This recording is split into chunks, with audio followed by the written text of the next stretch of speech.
আলোচনা করছেন যে কিভাবে ভোট আনা যায়, আরো ভোট আনা যায়, কার কত পার্সেন্ট ভোট হবে এবং ভোটের জগতে কে কাকে কুপঘাত করবে, এই জন্য আগের থেকে কিন্তু একটা কথার লড়াইও শুরু হয়ে গেছে। এই কথার লড়াইয়ে অনেকে আবার হাসির খোরাক হচ্ছেন, যেমন নাসিরুদ্দিন পাটোয়ারি নামে এনসিপির এক নেতা, উনি হঠাৎ করে বলে বসলেন বিএনপি নাকি 50 থেকে 100টা আসন পাবে এবং তারা নাকি 200-300 আসন পেয়ে যাবে। তো এই ধরনের আলোচনাও হচ্ছে, এ ধরনের বালসুলভ আচরণও আমাদেরকে শুনতে হচ্ছে। কিন্তু এসবের বিপরীতে যে কথাটা আমি বলতে চাই গত কয়েকদিনের বিভিন্ন ঘটনা প্রবাহের প্রেক্ষিতে, সেটা হলো আমার বিবেচনায় আগামী নির্বাচনে সবচেয়ে গুরুত্বপূর্ণ ফ্যাক্টর হবে আওয়ামী লীগ। অনেকে বলবেন যে আওয়ামী লীগ তো নেই, আওয়ামী লীগ তো ইলেকশন করতে পারবে না। এখন পর্যন্ত যা দেখছি আওয়ামী লীগ ইলেকশন হয়তো করতে দেবে না। যদি আওয়ামী লীগ ইলেকশন না করে, আওয়ামী লীগের রাজনীতি নিষিদ্ধ, আওয়ামী লীগ কোনো মিছিল করতে পারবে না, মিটিং করতে পারবে না।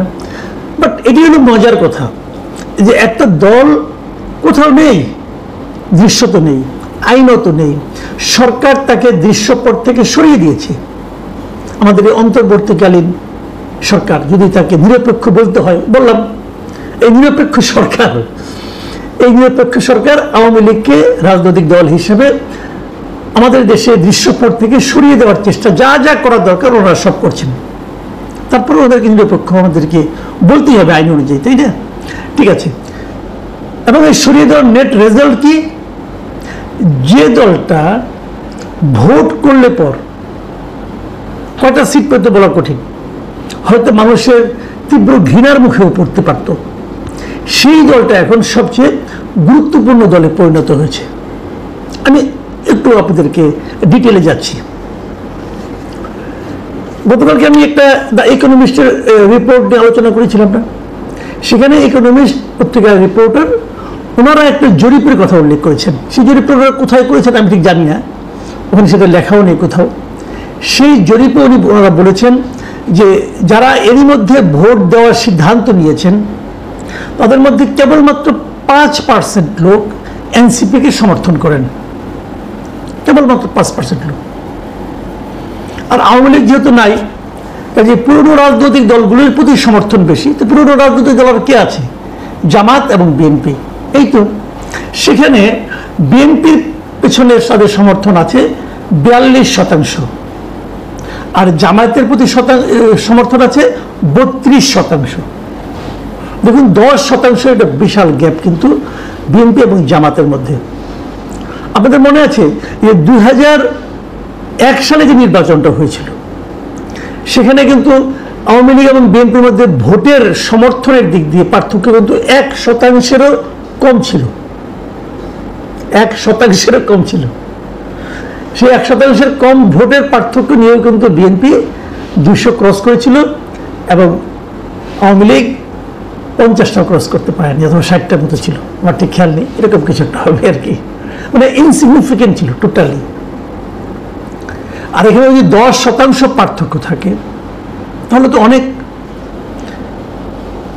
এখন এই 10% গ্যাপ পূরণ করার জন্য জামাত কি করবে? জামাত কার দ্বারস্থ হবে? জামাত অবধারিতভাবে আওয়ামী লীগের ভোটগুলো টানার চেষ্টা করবে। একটা উদাহরণ দিচ্ছি একটু পরে আপনাদেরকে, তার আগে আমি একটু আওয়ামী লীগের অবস্থানটা বলে নিই।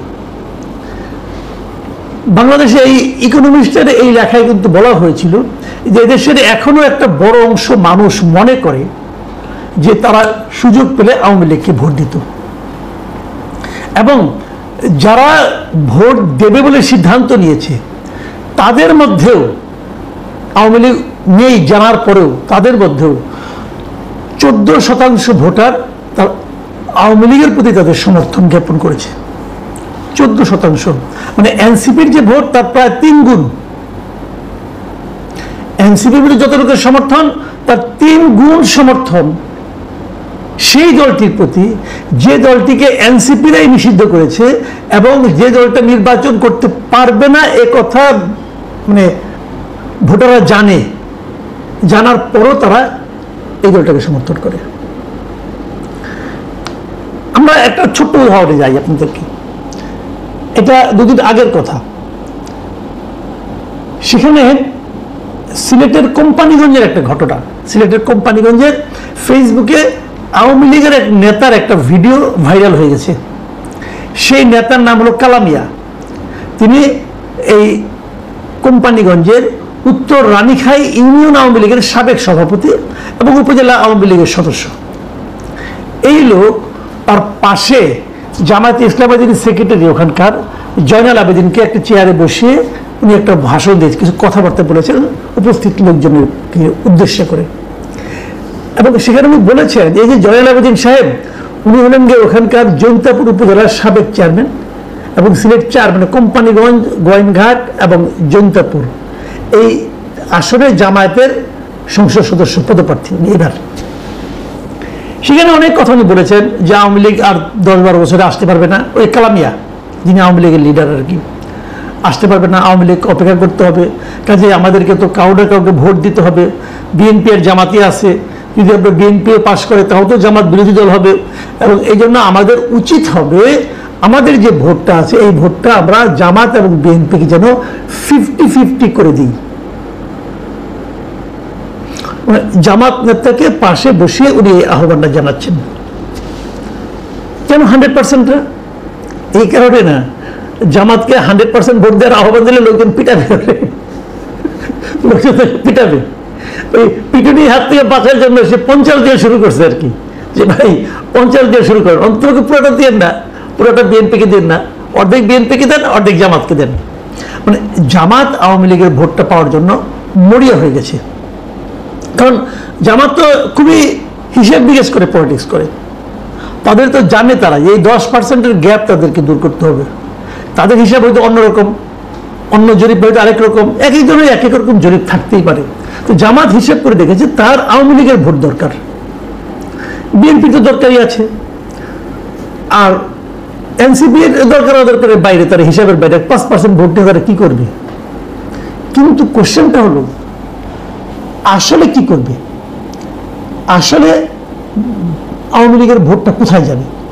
আপনাদের মনে আছে যখন আওয়ামী লীগকে নিষিদ্ধ করা হয়, মানে আওয়ামী লীগের রাজনৈতিক কর্মকাণ্ড নিষিদ্ধ করা হয় আজকে থেকে 1 মাস আগে, সে সময় আমি একটা জরিপ করেছিলাম, আপনাদের আবার মনে করে দিই। সেই জরিপে আমার প্রশ্ন ছিল, সরকার আওয়ামী লীগের কর্মকাণ্ড নিষিদ্ধ করেছে, এখন এটা নিশ্চিত আগামী নির্বাচনে আওয়ামী লীগ অংশ নিতে পারবে না, সেক্ষেত্রে আওয়ামী লীগের ভোট কোন দিকে যাবে, এই ছিল আমার প্রশ্ন।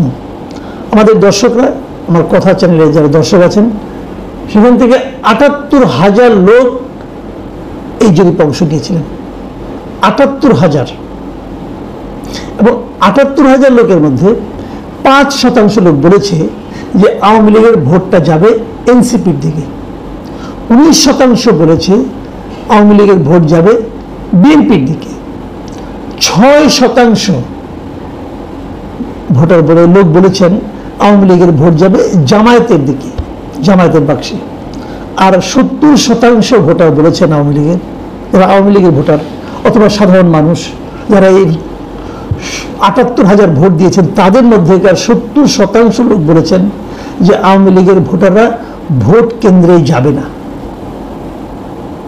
তার মানে টোটাল দর্শকদের মধ্যে ৩০% লোক মনে করছে যে তারা ভোট কেন্দ্রে যাবে। এবং ৩০% ভোট নিয়ে কিন্তু টানাটানি শুরু হয়ে গেছে, ওখান থেকে জামাত কিছু পেতে চায়। তো সেটা দিয়ে কি আর ওই গ্যাপ পূরণ করা যাবে আমি ঠিক জানি না, তবে আমি এটুকু জানি যে আগামী দিনগুলোতে এই হিসাবটা আরো শার্প হবে, আরো তীব্র হবে। জামাত আরো অনেক লোককে তার পাশে বসিয়ে বলানোর চেষ্টা করবে, ভাই কিছু হলেও আমাদেরকে দেন, ৩০ না দেন, ৫০ না দেন, ৪৫ দেন, ৪০ দেন, বলার চেষ্টা করবে। বিএনপিও চেষ্টা করবে, মানে বিএনপির ভোটাররা তো ভোট দেবেই বিএনপিকে, জামাতের ভোটাররা তো আর কোনো যাওয়ার জায়গা নেই, তারা জামাতকেই ভোট দিবে। এনসিপির যা আছে এটা আমার মনে হয় আরো কমবে, এরা তো ওদেরকে ভোট দিবে। কিন্তু ডিসাইডিং ফ্যাক্টর হবে আওয়ামী লীগের ভোটার। ডিসাইডিং ফ্যাক্টর মানে তারা চেষ্টা করবে যে আওয়ামী লীগের ভোটারদেরকে কত বেশি ভোট কেন্দ্রে আনা যায়। কিন্তু আমার বিবেচনায়, আমি রাজনীতির প্রতি বিভিন্ন পলিটিক্যাল পার্টি কর্মী সমর্থকদের যে আমি আন্তরিকতা এবং ইনভলভমেন্ট দেখেছি এর আগেও, সেক্ষেত্রে আওয়ামী লীগের ভোটাররা যদি সিদ্ধান্ত নেয় যে তারা ভোট কেন্দ্রে যাবে না, তাহলে আগামী নির্বাচনে একটা ডিজাস্টার হয়ে যাবে এই সরকারের জন্য। ডক্টর ইউনূস মাঝে মাঝে বলেন না, ইতিহাসে সর্বশ্রেষ্ঠ নির্বাচন উনি উপহার দিবেন। আমার মনে হয় তখন ওনার মনে হবে ইতিহাসও বুঝি না, সর্বশ্রেষ্ঠ নির্বাচনও বুঝি না।